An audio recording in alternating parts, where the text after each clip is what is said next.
مخالفین بعض اوقات جو ہے نا وہ اس درجے تک آ جاتے ہیں اور اس لیول پر آ جاتے ہیں کہ جینا دو بھر کر دیتے ہیں. یعنی کہ نہ وہ کہتے ہیں نا جئیں گے نہ جینے دیں گے, ہیں نہ چین سے بیٹھیں گے نہ بیٹھنے دیں گے. تو ایسے مخالفین جو خواہ تنگ کر رہے ہوں, ان کی توپوں کو خاموش کروانا ہو تو اس کا کوئی وظیفہ ہو تو ارشاد فرما دیں. بسم اللہ الرحمن الرحیم. اہدنا الصراط المستقیم. صدق اللہ العظیم. بہت ہی بہترین سوال کیا, اور شاید یہ معاشرے کے جو اس وقت موجودہ حالات ہیں, یعنی ہر بندہ پریشان ہے, اور یوں کہا جائے کہ ہر بندہ تو نہیں لیکن ہر دوسرا بندہ دوسرے کا مخالف ہے. اللہ اللہ, ہر بندے کو تو نہیں کہتا میں, لیکن ایسا نظر آتا ہے کہ ہر دوسرا شخص دوسرے کی ترقی سے جل رہا ہے, حاسد ہو رہا ہے, اور دیکھیں تنقید کر رہا ہے. اگر تنقید برائے اصلاح ہو تو بری نہیں ہے, صحیح ہے. اختلاف برائے اصلاح ہو تو, یعنی مخالفت برائے مخالفت نہیں ہونی چاہیے, بالکل ٹھیک. تنقید برائے تنقید نہیں ہونی چاہیے. لیکن بعض اوقات ایسا ہوتا ہے کہ محلے میں, پڑوس میں, دکاندار میں, آس پاس میں, جاننے والوں میں اس طرح کے کچھ شرارتی لوگ آ جاتے ہیں جن کا کام دو لوگوں کو اذیت دینا ہوتا ہے. اصل میں حقیقت تو یہ کہ جواب انہی کے لیے ہونا چاہیے. صحیح. ایسا نہ ہو کہ مطلب اللہ نہ کرے بہو ساس کے لیے پڑھنا شروع کر دے. یہ یاد رکھیے, عام طور پر لوگ بولتے ہیں یار وہ ہمارا دشمن ہے. یہ ایک بڑا اہم نقطہ ہے قبلہ, بہت اہم بات کر رہے ہیں. اہم بات ہے کہ وہ کہتے ہیں جی وہ ہمارا فلاں جو نا ہمارا دشمن ہے. تو مسلمان دشمن نہیں ہوتا ہے, یہ یاد اللہ اکبر. دشمن شیطان ہے, دشمن نفس امارہ ہے, جنہیں قرآن نے دشمن کہا ہے, جن کو ہم سمجھ نہیں رہے دشمن. ہاں, مسلمان پھر کون ہوتا ہے؟ آپ کہیں گے نہیں جی وہ تو لڑائیاں ہوتی ہیں, لوگ جل رہے ہوتے ہیں تو دشمن. مسلمان دشمن نہیں ہوتا ہے, مسلمان حاسد ہوتا ہے, حاسد ہوتا ہے, دشمن نہیں ہوتا. اللہ. تو حاسدین, اب چونکہ بعض اوقات ایسا ہوتا ہے کہ جو کچھ کر نہیں پاتے نا تو پروپیگنڈا کرتے ہیں. تو جب میں یہ جو وظیفہ میں نے بتانے لگا ہوں, میں نے کئی لوگوں کو بتایا ہے, اور انہوں نے آگے بتایا کہ الحمدللہ مطلب ان کی زبانیں خاموش ہو گئی. الحمدللہ رب العالمین. ماشاءاللہ. تو وہ ایک بات یاد آ گئی, آپ نے دشمن کی تعریف جو کی نا, تو طفیل حضرت دستگیر دشمن ہوئے زیر, دشمن ہوئے زیر. بولا پڑھتے ہوئے بھائی کسی مسلمان کو ذہن میں نہیں لانا. بالکل ایسا ہی. یہاں مراد وہ دین کے دشمن ہیں, ایمان کے دشمن ہیں, اسلام کے دشمن ہیں, مسلمانوں کے قاتل ہیں جو, جی وہ دشمن ہیں. جی جی جی جی جی. اور یہی احادیث اور قرآن کا مفہوم ہے. کیا زبردست. ہم ختم قادری شریف پڑھتے ہیں, اس میں وضاحت کرتا ہوں اکثر یہ بات. ماشاءاللہ ماشاءاللہ. کہ طفیل حضرت دستگیر دشمن ہوئے, دشمن پر مسلمان کا تصور نہیں کرنا. کیا کہنے مفتی صاحب, سلامت رہیے. سبحان اللہ. تو آ جاتے ہیں وظیفے کی طرف. وظیفے کی طرف آ جائیں. وظیفہ جو ہے اللہ کا ایک نام ہے. میں دوبارہ اپنے ناظرین کو عرض کروں گا کہ خدا کے لیے کسی ذات کو نشانہ نہیں بنائیے گا. بالکل ٹھیک. بلکہ نیت کیا کرنی وظیفہ پڑھتے ہوئے کہ جو وہ میرے خلاف باتیں کر رہے ہیں وہ باتیں بند ہو جائیں. صحیح. ان کے زبان رک جائے. بس یہ نیت کرنی. بہت اچھے. تو اللہ کا ایک نام ہے یا قابضو. یا قابضو. ہاں, دعات کا ساؤنڈ, دال کا ساؤنڈ آ رہا ہے, موٹا کاف ہے اور دعات ہے. جی جی. قابضو, قابض, یا قابضو اللہ کا نام ہے. اس کو روزانہ 903 مرتبہ پڑھنا ہے. صحیح. 903 903 مرتبہ پڑھیں. اور اگر بہت زیادہ مسئلہ ہے ہر نماز کے بعد پڑھنا شروع کر دیں. کم مسئلہ ہے تو دن میں 2 مرتبہ پڑھ لیں. اور اگر مسئلہ نہیں ہے, آپ چاہتے ہیں کہ میرے خلاف کوئی بات نہیں کرے, اچھا ہر بندہ چاہتا ہے نا کہ میں سب مجھے اچھا کہیں, میری عزت ہو, میرے خلاف کوئی نہ ہو جائے, تو وہ دن میں 1 مرتبہ یا قابضو پڑھیں. قبلہ اگر کیسا ہی مخالف ہوگا نا, اگر اس نے ہر نماز کے بعد 903 مرتبہ پڑھا, کیسے مخالف ہوگا, 1 ہفتے کے اندر انشاءاللہ اس کی مخالفت ختم ہو جائے گی. اور نیت یہ بھی کرے پڑھتے ہوئے کہ اس کو گناہ سے روک لوں, میں ماشاءاللہ, غیبت سے روکوں, الزام تراشی سے روکوں. واہ واہ واہ واہ. اللہ تبارک و تعالی ہمیں حقیقی دشمن کو سمجھنے کی توفیق عطا فرمائے. آمین آمین. اور جتنے مسلمان اس وقت سن رہے ہیں ہمارے بھائی بہنیں, اللہ پاک سب کی عزتوں کی حفاظت فرمائے. آمین آمین آمین. دیکھیں علم والے جب کوئی بات بتاتے ہیں, کوئی وظیفہ بتاتے ہیں, تو کتنا محتاط انداز, لفظوں کا انتخاب دیکھیں اور اس کی احتیاطیں دیکھیں. ماشاءاللہ, اللہ آپ کو جزائے خیر عطا فرمائے حضرت. اسی لیے لوگ آپ سے بہت محبت کرتے ہیں ماشاءاللہ کہ مفتی صاحب جب وظیفہ بتاتے ہیں نا تو ان کا انداز اور پھر ماشاءاللہ اتنا اتھینٹک ہوتا ہے اور آزمودہ اور سب چیزیں. سبحان اللہ حضرت, پورا پیکج ہوتا ہے آپ کی طرف سے, ایک زبردست. اچھا حضرت, اگلا سوال یہ ہے کہ شوہر اگر بیوی پر توجہ نہ دے رہا ہو, یا بیوی ظاہر بات ہے کہ بہت سارے جو حقوق ہوتے ہیں اس کی ادائیگی کے حوالے سے بالکل ذہن نہ ہو, تو ایسے میں بھی کوئی وظیفہ بتائیں تاکہ حضرت یہ باہم محبت کا سلسلہ پھر سے شروع ہو جائے اور ایک اچھی زندگی گزارنے کے لیے سبب بن جائے. تو توجہ کس طرح حاصل کی جائے, اس کے لیے کوئی وظیفہ؟ بسم اللہ الرحمن الرحیم. میاں بیوی کا جو ریلیشن ہے, یہ تمام جتنے ہمارے رشتے ہیں نا, اللہ نے ہمیں کسی رشتے میں اختیار نہیں دیا کہ ہم دنیا میں آنے کے بعد کوئی اچھا سا آدمی دے کر اس کو چاچا بنا لیں, کسی اچھے انسان کو دے کر اس کو نانا بنا لیں. جی جی, ہمیں اختیار ہی نہیں دیا. نہیں ہے. لیکن میاں بیوی کا ایسا تعلق ہے کہ اسلام نے ہمیں اس میں اختیار دیا سبحان اللہ, کہ ہم دیکھ کر اچھی طرح دیکھ بھال کر رشتہ قائم کریں. اب جب رشتہ قائم ہو گیا نا, دیکھیں کچھ تعلقات انسان لے کر پیدا ہوا ہے, اور خون کا رشتہ ہے, دودھ کا رشتہ ہے, سسرال کا رشتہ ہے. لیکن میاں بیوی کا جو رشتہ ہے, نہ تو یہ بلڈ ریلیشن ہے, نہ نسبی رشتہ ہے, نہ سلبی رشتہ ہے. تو پھر رشتہ کون سا ہے؟ یہ احساس کا رشتہ ہے. اللہ سبحان اللہ سبحان تو یہ جو آپ نے سوال کیا نا آج, یہ میں سمجھتا ہوں کہ شاید ہر گھر نہیں کہوں تو میں ہر دوسرے گھر کا مسئلہ ہے. اکثر خواتین ایک طرف سے پرابلم ضرور ہے کم سے کم, اور خواتین اس کلپ کو بہت زیادہ شیئر کریں گی. جی جی, شوہر کو ضرور ٹیگ لائن کریں کم از کم, کہ وہ سنیں کہ دیکھیں اللہ اور رسول کے نام پر جو آپ نے رشتہ قائم کیا ہے, آپ کی ذمہ داری بنتی ہے کہ آپ اس رشتے کو نبھائیں, توجہ دیں. گھر پہ جائیں تو وہ موبائل لے کے بیٹھ جائیں گے, موبائل چلاتے رہیں گے, اور اب سارے دن تو آپ گھر سے باہر ہیں. اور اس بعض اوقات یہ ہوتا ہے, اکثر یہ جو ہمارے پاس سوالات آتے ہیں کہ بھائی شوہر توجہ نہیں دیتے, یہ بڑا اہم سوال کیا, ماشاءاللہ اللہ آپ کو برکت دے. جی جی, کہتے ہیں بس شوہر سچا پیار نہیں ملا, کہتے ہیں. وہ کبھی انشاءاللہ وہ الگ موضوع ہے, اس کے اوپر الگ بات کریں گے. تو شوہر توجہ نہیں دیتے, یہ اکثر سوال آتا ہے. بیویاں بھی کو توجہ نہیں دیتی ہیں. جی جی جی, یہ کم آتا ہے سوال, لیکن آتا ضرور ہے. تو بہرحال میں ایک وظیفہ بتا دیتا ہوں. اللہ پاک سب کے گھرانوں میں سکون عطا فرمائے. اور کل قیامت کے دن اس سنگت کے بارے میں, یہ تو بہت لمبا اور طویل پیریڈ رشتہ ہوتا ہے.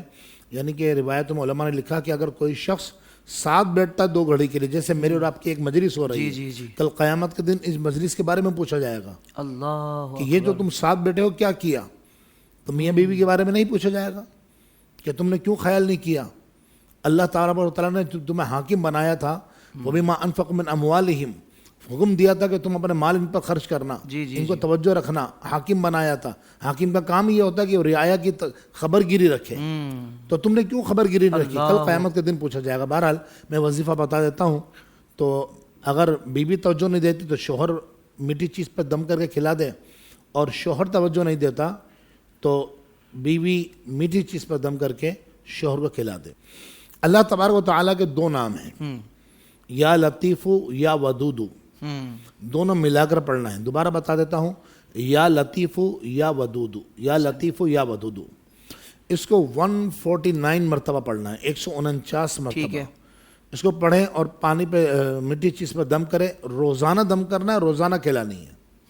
ایسا نہیں کہ ایک دن دم کر کے رکھ لیا چینی پر اور اس کو پلاتے رہے, نہیں. روزانہ دم کریں تھوڑی چینی پر, اور شوہر کا چائے میں ملا کے پلا دیں, پکا بھی سکتے ہیں, مٹھائی پہ دم کر کے کھلا دیں. اگر شوہر میٹھا نہیں پیتا, شوگر ہے, اللہ نہ کرے, اللہ پاک شفا عطا فرمائے. اگر شوگر ہے تو پھر بامر مجبوری ہوتا تو یہی کہ میٹھی چیز پر ہی دم کر کھلائے, لیکن پھر پانی پہ دم کر کے پلا دیں.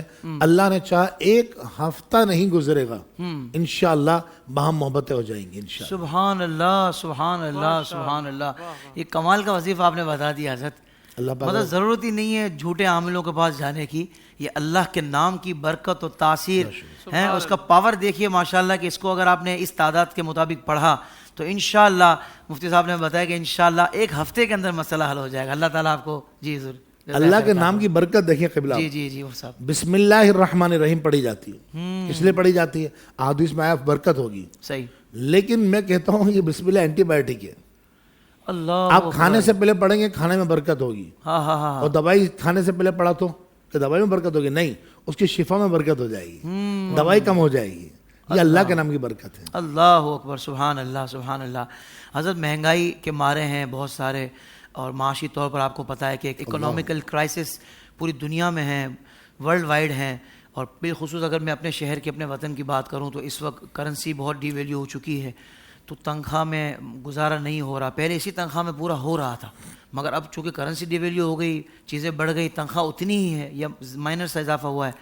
ایسے میں حضرت آپ کو ایسا وظیفہ بتائیں کہ اگر ہم کاروبار کر رہے ہیں تو اس میں سیل بڑھ جائے, سیل بڑھانے کا کوئی وظیفہ مل جائے, یا جہاں جاب کر رہے ہیں اگر اس میں کوئی اضافہ ہو جائے تنخواہ میں, تو کوئی وظیفہ ارشاد فرما دیں.